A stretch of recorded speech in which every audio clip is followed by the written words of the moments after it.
Hello, and thanks for watching another episode of ARFCOM News, your twice-weekly dose of the finest 2A propaganda. This diseased pile of distended goat colon is Lon Horiuchi. Wait, sorry. This is Horiuchi.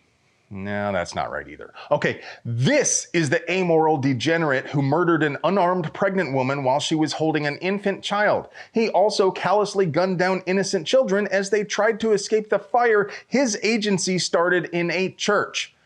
He was charged for the murder of Vicki Weaver, but a Ninth Circuit judge decided he had qualified immunity. So there we go again, my catchphrase. Now, some people mistakenly believe Lon Horiuchi was employed by Troy Industries, but it was actually his partner at Ruby Ridge, Dale Monroe, who testified before Congress that he would have happily shot Vicki Weaver if he had the chance. And it wasn't Troy Industries, it was Troy Asymmetric, which was a training company associated with Troy Industries. But Troy Industries severed ties with Troy Asymmetric when they found out he was working for them. However, a full-page endorsement from Horiuchi was featured in the 2008 HS Precision catalog. They distanced themselves and dropped him from future catalogs in response to backlash. Aside from that, Horiuchi has never faced any real consequences for his actions. He was never even disciplined by the FBI. But there is no statute of limitations for murder, so Idaho Representative Colton Bennett introduced a resolution to posthumously pardon Randy Weaver for his failure to appear charge and to arrest Lon Horiuchi for the murder of Vicki Weaver. Now, obviously, the state of Idaho has no power to charge Horiuchi for the killings in Texas. For that matter, they can't pardon Randy Weaver either, but they can call on President Trump to pardon him. And they can charge Horiuchi for the crime he committed in the state of Idaho. So call 208-332-1000 and tell them to pass Colton Bennett's resolution for justice for the Weaver family. Justice is calling. But hey, it would be impossible for us to produce quality 2A propaganda without sponsors. So let's pay some bills. Today's video is sponsored by EOTech. The Voodoo 3-9x32 scope. This second focal plane scope is only 6.8 inches long and is fog, water, and shock resistant. Compact, lightweight, and ideal for short to mid-range shooting. To minimize the overall length, a machine interface will adapt to the included EOTech mount or any aftermarket mini ACOG mounts. The Voodoo 3-9x32 scope is loaded with innovation, precision, and functionality to make that critical shot. The Department of Justice has finally decided to stop fighting to deprive 18 to 20-year-old adults of their right to bear arms. The Fifth Circuit ruled in Reese versus ATF that the law prohibiting sales of handguns to adults under 21 violates the Second Amendment, and the DOJ allowed the deadline to pass without appealing to the Supremes. That said, the 11th Circuit upheld the ban in a separate case, and the NRA has appealed that case to SCOTUS. Given there is a split between the circuit courts, there is a decent chance the Supremes will take this one up.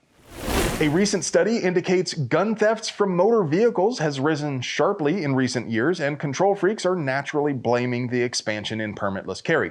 You may not like hearing this, but they're, well, at least half right. Now that well over half the country is permitless carry, there are a lot more people carrying. But if they were actually, carrying their guns, the guns wouldn't be stolen out of their cars. So what's the problem?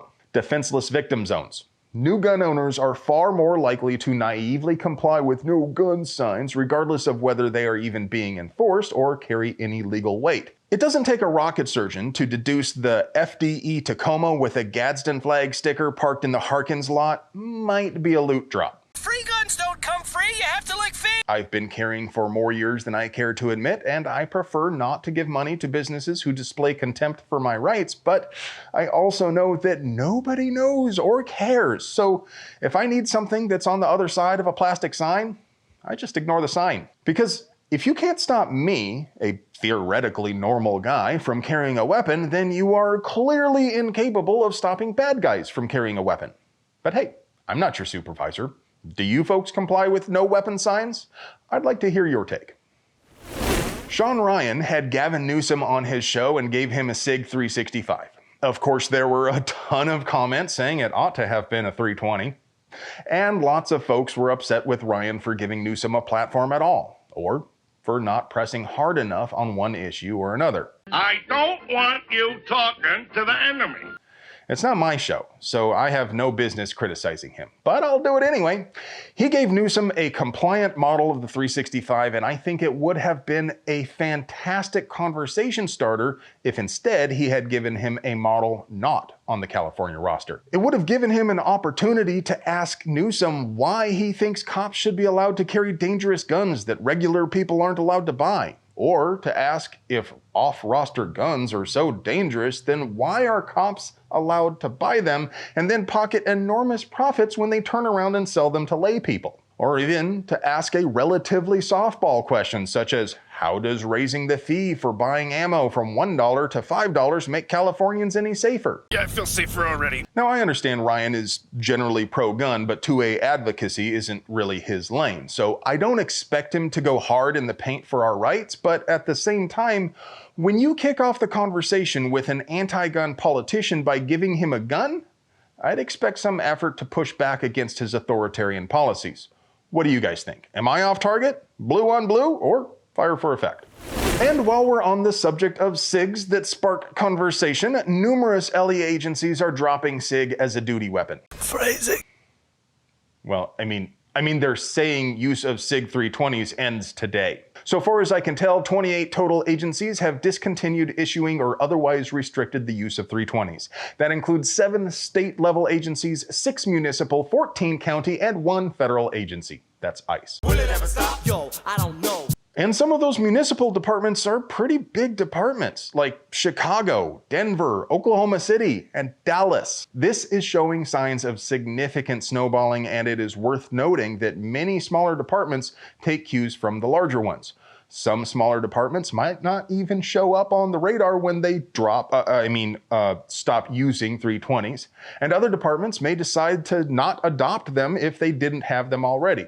The point being, the official count of agencies deciding not to use 320s is likely much larger. It all comes down to this problem with uncommanded discharge, which I thought was just something that happens to me when I see James Reeves in shorts. But it turns out 320s have actually been desk popping left and right. Just a couple of weeks ago, a school resource officer got hurt when her gun discharged in the holster. This video has no audio, but you can clearly see a startled bystander jump when the officer's backpack gently bumps into her holster. Now, when we first started hearing about these incidents, I was reminded of Glock leg. That is the tendency for people to acquire an extra speed hole when holstering a gun without a manual safety because they allow the retention strap or some other object to get into the trigger guard while holstering. I reported on an incident where a gun went off from a cop's purse that I thought sounded like negligence at the time, but now these cases are starting to pile up. It's starting to look as though there really could be a fundamental design flaw. After all, it is a striker-fired pistol that has no manual safety, no trigger-mounted safety, and it doesn't have a traditional plunger-style striker safety. That last part seems to be a likely culprit for the desk pops. The 320 does have a striker safety, but it's not a monolithic cylinder that sits directly in the path of the striker. It's this thing. Want to see something cool? Sorry, Chris, not this time.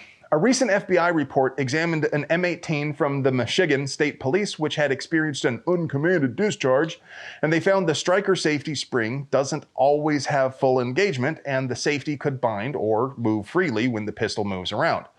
While their report is not entirely conclusive, it did demonstrate the striker safety can move out of position and allow the gun to fire. As always, I show my receipts, so the PDF to the full report is down there in the doobly-doo. If you carry a 320, I'm not trying to pick on you or SIG, but this is definitely something we should talk about. What do you guys think? Now, before I give you that moment of zen that I know you skipped ahead for, it's okay, I still love you. I have to do that YouTuber thing and remind you the tube of views often unsubscribes people from wrongthink just like this. So be sure to primary that like button and drill the third hole on that subscribe button, if you think we earned it. And now, for your moment of zen.